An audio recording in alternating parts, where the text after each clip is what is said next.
Hello મિત્રો, નમસ્કાર. અમારી યુટ્યુબ ચેનલમાં આપનું હાર્દિક સ્વાગત છે. તો કેમ છો મિત્રો? મજામાં? તો મિત્રો મજામાં જ હશો. તો મિત્રો વાત કરીએ આજે આ મારું ઘર તમને બતાવવાનું. તો આ છે મારું ઘર. અમે ખેતરમાં જ રહીએ છીએ, રોટચમાં, અને આ છે અમારી જમીન.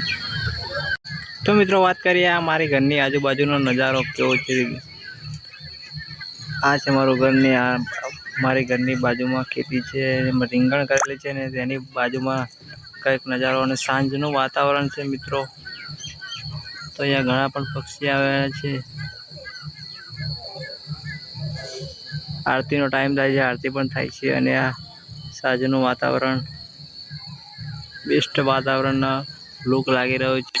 તો મિત્રો હવે આવી ગયા છે આપણે ભાગોળમાં, એટલે કે હવે આપણે પોપાભાઈના પાર્લરે આવી ગયા. બધા ભાઈબંધો ભેગા થઈને પોપાભાઈ સાથે મોજ મસ્તી કરીએ.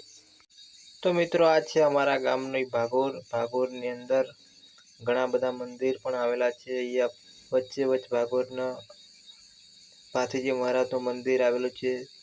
મંદિરની પાછળ જોગણી માતાનું મંદિર પણ છે. વિહત માતા, બોચર માતાનું મંદિર છે. અને આ ભાથીજી મંદિરની સામે એક્ઝેક્ટ જે ભાથીજી મહારાજની ધજા ફરકી રહી છે, જે 52 ગજની પણ કહેવાય છે. ઊંચામાં ઊંચી ધજા છે. અને આ પાર્લરની બાજુમાં જે એક્ઝેક્ટ સામે મહાદેવ એટલે કે નાગેશ્વર મહાદેવનું મંદિર છે. મંદિરની બહાર રસ્તાની રોડ ટચમાં આ રસ્તો ગામમાં પ્રવેશ કરે છે. અને ગામમાં પ્રવેશની ત્યારે જો તમને આ વિડીયો ગમી હોય તો કૃપા કરીને લાઈક કરો, મિત્રો સાથે શેર કરો, અને આવા જ રસપ્રદ વિડીયોઝ માટે ચેનલ સબસ્ક્રાઇબ કરવાનું ભૂલશો નહીં.